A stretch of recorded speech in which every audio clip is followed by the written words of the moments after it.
Welcome back to the Pach Attack. All right, so next question from the forums from Jordan Anderson. And Jordan Anderson, I hope you're a guy, but I have a daughter named Jordan. I named her after you. She's 14, so I'm hoping you're 15 or older. Hey, Pach, is the 5% of revenue that Epic is asking for commercial use of the Unreal Engine 4 unreasonable? Will this policy draw more indie developers to the engine or push them away? So the answer is yes. 5% of revenue across the board as a flat fee is unreasonable. And I think that would keep indie developers from using it if they thought their game was going to be successful. 5% of revenue, if there is no minimum, would draw tons of people to it because you get to use the Unreal Engine for free and you don't have to pay anything until after you generate revenue. So you're shifting the risk of success onto Epic as opposed to absorbing it yourself by having to pay $100,000 or $500,000 up front for use of the engine. My guess is it's a policy just for indies to kind of give them a risk-free way to try the engine. But if I were Epic, I would let people license the engine for free with a 5% of revenue threshold and then let them succeed, and Epic gets upside if the game works. It doesn't really cost Epic anything if an unsuccessful game uses their engine. We have a question from the forum from AdBlock Plus. As content creation becomes easier through new innovations such as having Twitch integrated into consoles, as well as publishing through YouTube, what is the point of gaming sites? That's hilarious. Is game journalism dead? That's hilarious.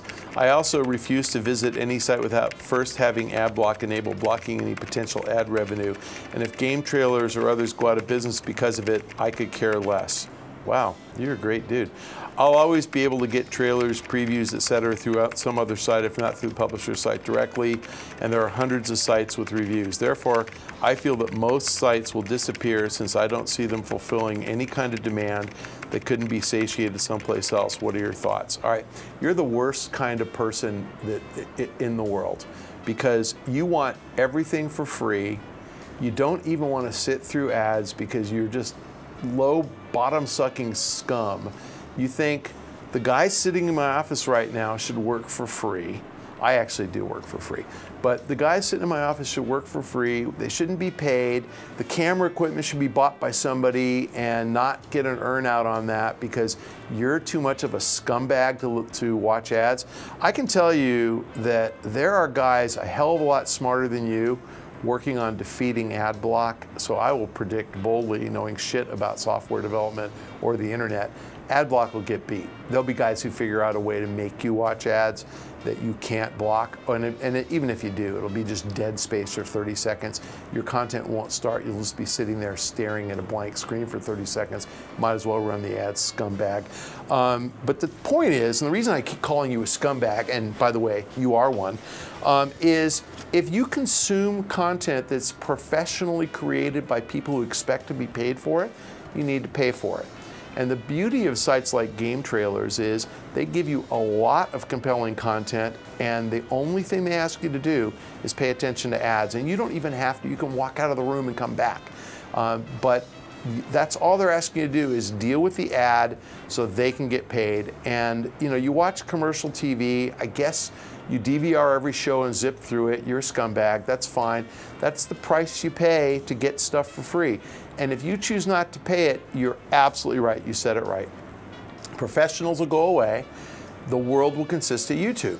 So if everybody had your attitude, we would have no television, TV would go away because professionally produced content would disappear, and we would live in a society run by anarchists, and it would be YouTube. And if you want to watch YouTube all day instead of watching Breaking Bad, which I think is some of the best TV I've ever seen, great, go for it, because no one's going to pay for it. If nobody pays for it, it won't get created. That really sucks. Sucks for you, because you like everything for free, and yet you're not even willing to pay your fair part. You suck. So I hope you don't watch this on Game Trailers. They won't block it on YouTube. And guess what? On YouTube, there are ads too. I know you block them. Imagine if Google couldn't get paid. We wouldn't have search. The internet would stop if we didn't have ads. You idiot.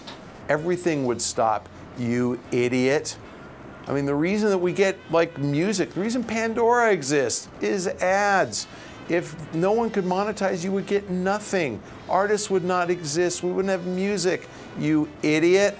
So, you say, let's go back. What is the point of gaming sites? The point of gaming sites is that you have people who spend full time thinking about this stuff. Now, I cover 19 companies, among them Best Buy and Netflix and Pandora. I don't spend all my time thinking about games. I spend 20% of my time thinking about games. So I don't even know if Elder Scrolls Online is subscription or free to play. I don't even know if Destiny has a single player campaign. I'll figure it out when I get asked a question on Pack Attack, whatever. But guess what? The guys who run gaming websites know that stuff, and it's a great place to go to find that out. If you want to know if you should spend 60 bucks on a game, it's nice to read a game review. Yeah, you can get that stuff free. You can go read user reviews. Boy, that's really helpful. I would rather read Jim Sterling's reviews, because Jim Sterling is my boy. I know I hurt your ears there, sorry. Jim Sterling is my boy. He writes honest reviews. I would rather read Jeff Gerstmann's reviews because Jeff Gerstmann is really good. If I read those guys' reviews, I know if I should get that game or not. And before I spend 60 bucks, I want a professional opinion. Hey, guess what? Those guys make money from ads. Giant Bomb is free. And so is Escapist. Free. And those guys, Destructoid. What is Sterling on Destructoid? Escapist now. Escapist, yeah. So there you go. So I know Sterling, I read his shit, and I can't even remember where it is, but I watch the damn ads. Those are free. And I don't think that either Jeff Gerstmann or Jim Sterling make very much money. I think they probably are like on subsistence wages, but they make enough to like pay rent and buy food. And if you don't watch the ads, they can't eat and they can't cover their heads with shelter, and they have to go do something else. And if they do something else, I don't know which games to buy, you bastard. So you should watch the goddamn ads. Was I clear enough? My stone daddy? All right, fellow babies, thanks for joining us on this week's Pack Attack. If you have any questions, please direct them to the link below. And if you have a question for Twitter, you can submit them directly to me at Michael Pachter on Twitter and include the hashtag AskPack. Thanks for joining us. I think Microsoft's biggest mistake in this cycle is bundling Connect in every box and charging consumers $100 for it.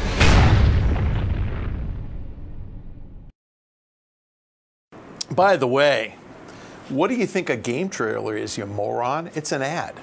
When you watch a game trailer, it's an ad for a game.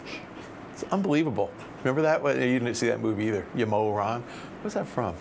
I call him a moron. I think it was Stripes. Anyway, all right, enough on that one. AdBlock Plus, you suck. So just start watching stuff without ads and then wonder where it comes from and then crow about how you got it for free. Ugh, God. It's almost stealing. It's just wrong.